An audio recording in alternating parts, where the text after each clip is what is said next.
Back now at 7:43 with a medical mystery. 12-year-old Lauren Johnson can't stop sneezing. She does it on average about a dozen times a minute, and no doctor has been able to explain why as of yet. We're going to speak to her exclusively in a moment, and along with her mother. But first, NBC's Ron Maude has her story.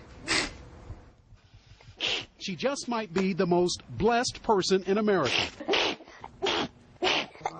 Or perplexed. 12-year-old Lauren Johnson, you see, has a rather bad case of the achus, a volcano of sneezing numbering, get this, thousands of eruptions a day. I can't stop sneezing. It goes off about 8 to 9 times a minute. And showing no signs of stopping anytime soon, coming literally out of the blue, as in B-L-E-W. It was different, and I just kind of went with it, thinking that it wouldn't last as long.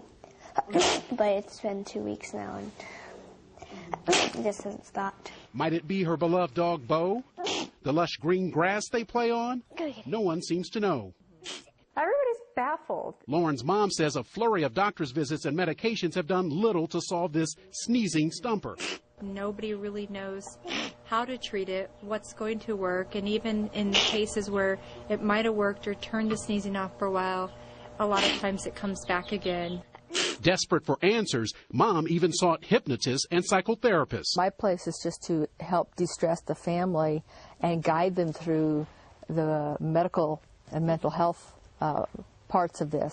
Still, the sneezing continues. I've had to have homework sent here, and I've started to have teachers being sent here to help me with it.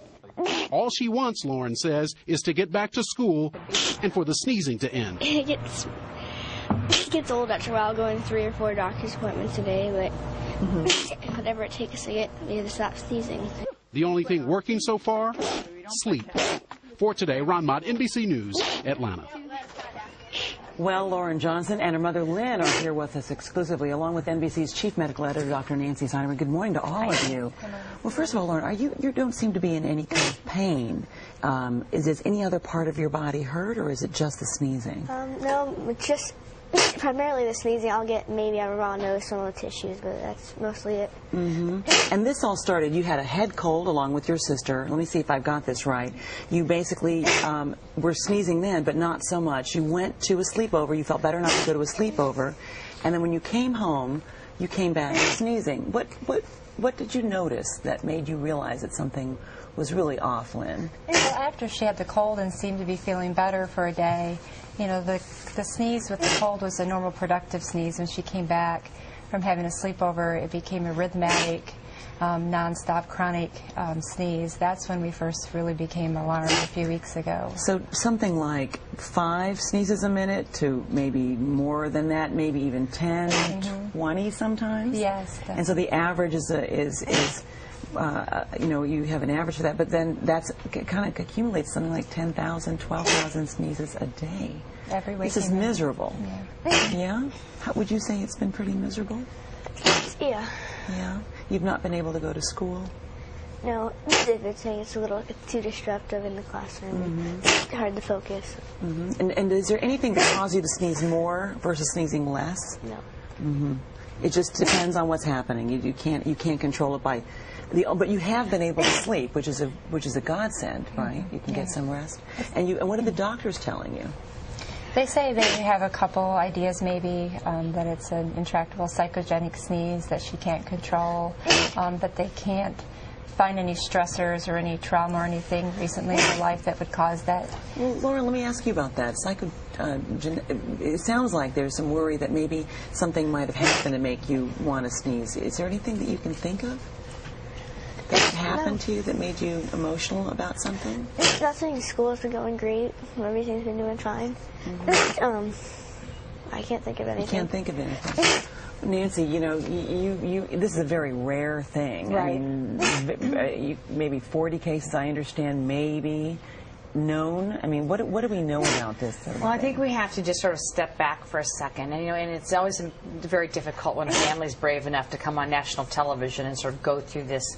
But if you peel back the layers of the onion, and you watch Lauren, she's sneezing through her mouth, not a real, as you said, as Lynn said, not a real productive sort of nasal sneeze, which raises the question, and we talked off camera, so this won't be a surprise between the two of us, that perhaps this is more like a tic. You have to think things like Tourette's syndrome. There are things like Munchausen syndrome, where people sort of make things up as a secondary gain, attention.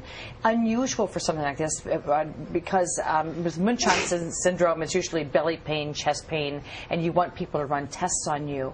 But children who can't stop, and it's not that she has chosen not to stop, she can't. It is now an involuntary tic that has taken over her life.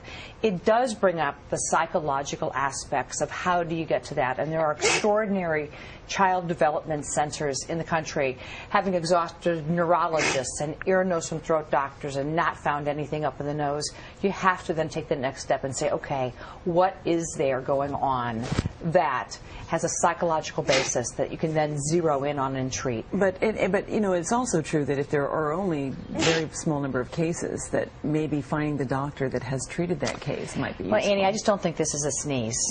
So I think once you say you don't think it's a classic sneeze, then you have to say, what is it?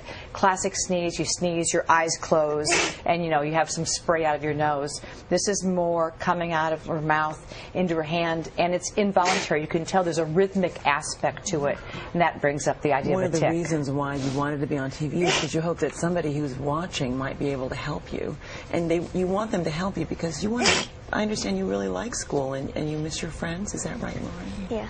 Yeah. So what do you have to say about that, about how much you want this to stop? It's been a long 2 weeks. I have seen my friends here and there, talk to them, but I haven't been to school, so I've had teachers come out, and I've had to do the homework at home. You know, one thing we should say, in all the height and craziness of flu season, this is not contagious. Her friends should come over to the house.